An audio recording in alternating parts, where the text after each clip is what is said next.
صلی اللہ تعالیٰ علیہ وآلہ وسلم نے جب دیکھا، یہ بخاری کے لفظ ہیں، سید عالم علیہ السلام نے جب دیکھا کہ حضرت عمار بن یاسر کے کپڑوں کو مٹی لگ گئی ہے تو حضور صلی اللہ علیہ وسلم قریب گئے اور صحابہ فرماتے قربان جائیں، حضور نے اپنے دست مبارک سے ان کے کپڑوں کی مٹی جھاڑنی شروع کر دی۔ گویا مسجد بنانے والے مزدور کے ساتھ نبی پاک علیہ السلام کی اتنی دلچسپی ہے، اگر اس کے کپڑوں کو مٹی لگ جائے تو حضور اپنے ید اللہ والے ہاتھوں سے وہ مٹی صاف فرماتے ہیں۔ ہمارے ہاں اول تو ہمارا مزاج نہیں مسجد کی طرف توجہ دینے کا،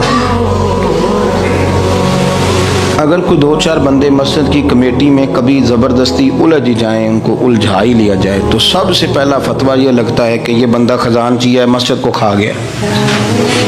سب سے پہلا فتویٰ اس کو یہ لگتا ہے، اور اکثر آپ ناراض نہ ہوں، یہ باتیں وہ لوگ کرتے ہیں جو ایک دھیلا نہیں دیتے مسجد میں۔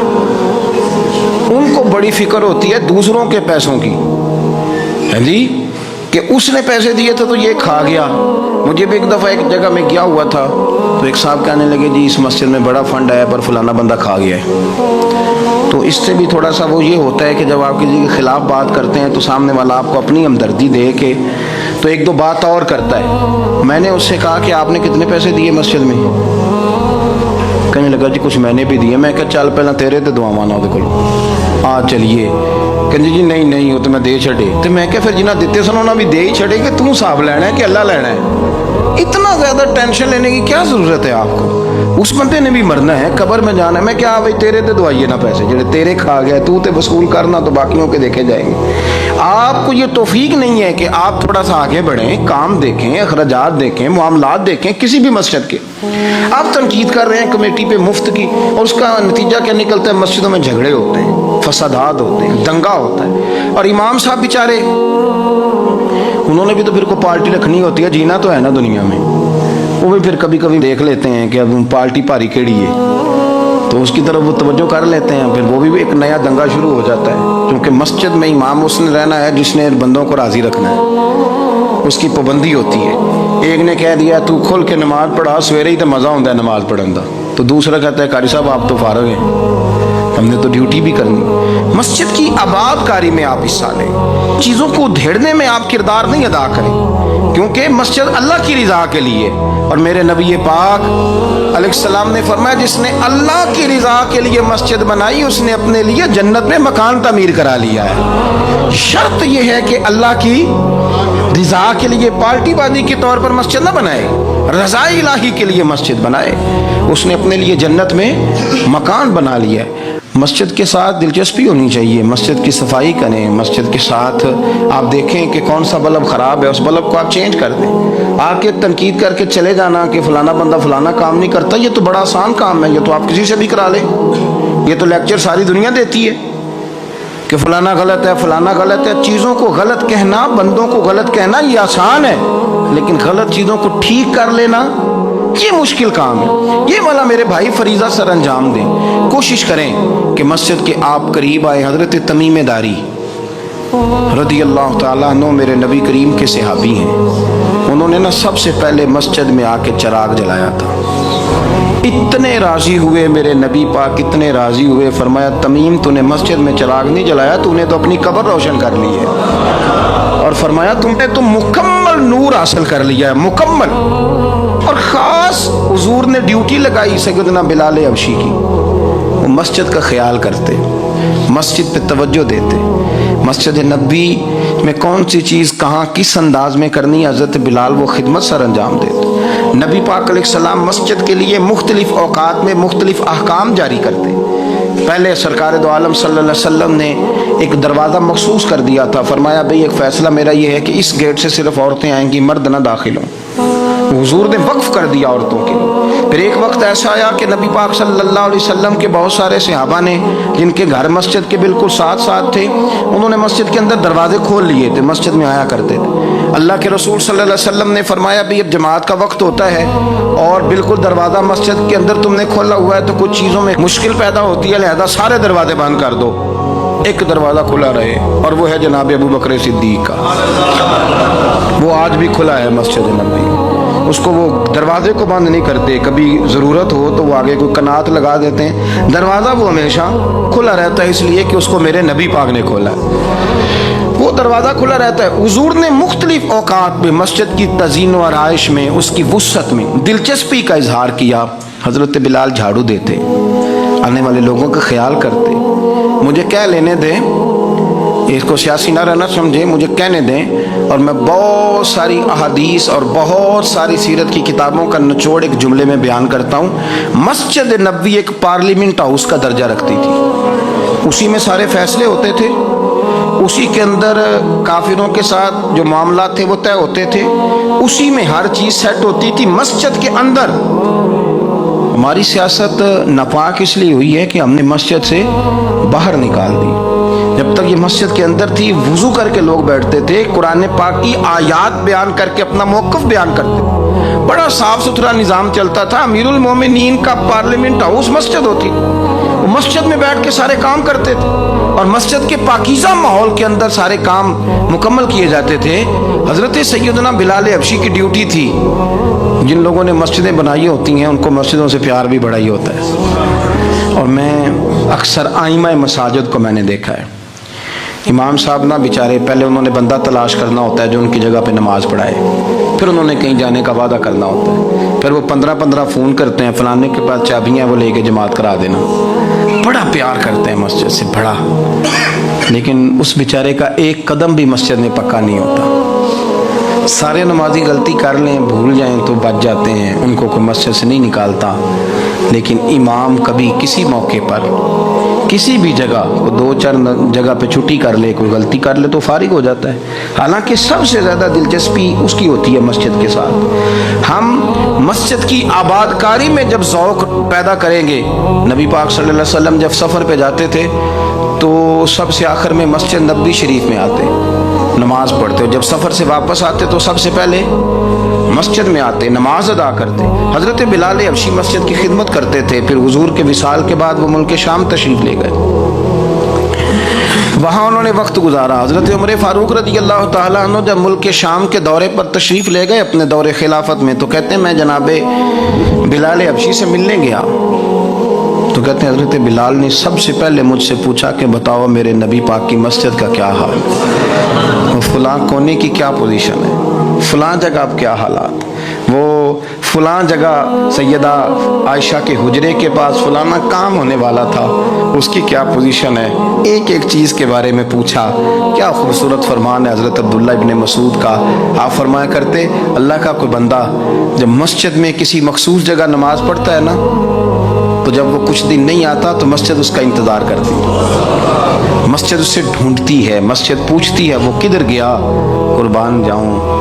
فرمایا اگر وہ بندہ انتقال کر جائے، وہ دنیا چھوڑ جائے، تو مسجد کی وہ صف روتی ہے، وہ اسے ڈھونڈتی ہے، وہ اس کو تلاش کرتی ہے، وہ اس کے لیے آنسو بہاتی ہے، اللہ کے حضور التجا کرتی ہے کہ یا اللہ وہ یہاں رہا کرتا تھا، وہ یہاں نماز پڑھتا تھا، وہ یہاں آیا کرتا تھا، مسجد اس کے لیے روتی ہے۔ اللہ کرے آپ سمجھے میری بات، کسی کو بیٹے رو رہے ہیں، کسی کو بیٹیاں رو رہی ہیں، کسی کو وہ لوگ رو رہے ہیں جن کی ضرورتیں پوری کرتا تھا، اور یہ جو مسجد سے پیار کرنے والا تھا، مسجد کا نمازی، اس کے لیے مسجد کی صف، مسجد کا مصلی آنسو بہاتا ہے، اے مالک وہ کہاں گیا جو یہاں نماز پڑھتا تھا، مجھے بتلاؤ۔ جس کو مسجد یاد کر کے روئے گی، پھر اس کی قبر پہ اللہ کتنی رحمتوں کا نزول فرمائے، پھر اس کے اوپر کس قدر کرم کی برکھا برسے، اسے کس قدر نوازا جائے گا جس کے لیے مسجد روئے گی، مسجد کا یہ اعزاز ہوگا جس کے لیے۔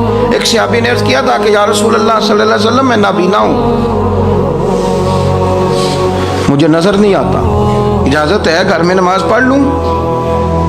تو میرے کریم علیہ السلام نے فرمایا تیرے کانوں میں اذان کی آواز جاتی ہے؟ حضور جاتی ہے۔ فرمایا پھر گھر نہ پڑھ، پھر مسجد آ کے پڑھ، پھر تو مسجد میں آیا کر، تو نماز پڑھا کر، تیرے کانوں میں آواز جاتی، لہذا تو مسجد میں آیا کر، یہاں آ کے نماز پڑھا کر۔ بہت سارے لوگ ہیں عدم دلچسپی، ہاں گھر میں بھی نماز پڑھنی چاہیے، مشکات میں حدیث ہے، نبی پاک علیہ السلام نے فرمایا اپنے گھروں میں مسجدیں بناؤ، یعنی ایک جگہ مخصوص کرو وہاں جہاں صرف نماز پڑھی جائے، فرمایا اپنے گھر میں مسجد بناؤ، اور کچھ حصہ نماز کا گھر میں بھی پڑھا کرو، کچھ نوافل، کچھ سنتیں، کچھ حصہ گھر میں بھی نماز کا پڑھا کرو۔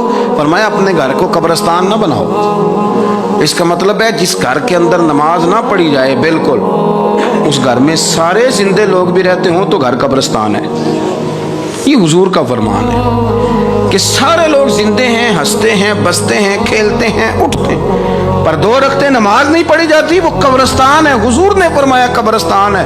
جتنی مرضی ٹائلیں لگی ہوئی ہوں، ہر کمرے میں اے سی ہو، بڑا شاندار باتھ روم ہو، ساری سہولتیں ہوں، اگر گھر والے گھر میں کچھ نماز نہیں پڑھتے، خواتین نہیں پڑھتی، مرد کچھ نفل نہیں پڑھتے، وہ قبرستان ہے۔ اور جس گھر میں کوئی اٹھ کے سویرے تہجد کا وضو کرتا ہے، وہ مردوں کا گھر نہیں، وہ تو زندوں کا گھر ہے۔ بچوں کو تکلیف تو ہوتی ہے جب سویرے بوڑھے اٹھ کے تہجد کا وضو کرتے ہیں، کیونکہ ان کے سونے کا ٹائم ہی وہ ہوتا ہے جب بابے اٹھ جاتے ہیں۔ بابا جی سویرے اٹھ کے وضو کر رہے ہوتے ہیں تو بچہ تنگ ہوتا ہے، دیکھو جی مطلب چونکہ اس نے جو سونا ہی اس وقت ہے جب دنیا کے جاگنے کا وقت ہے، لیکن اس کو پتہ نہیں جب تیرے گھر میں کوئی تہجد کا وضو کرتا ہے تو رب راضی کتنا ہوتا ہے۔ ہو سکتا ہے تیری بھی بڑی خطائیں اس کی وجہ سے معاف ہو جاتی ہیں۔ اس کا بوڑھا باپ، اس کا دادا، اس کا نانا سویرے اٹھ کے نماز پڑھنے لگا۔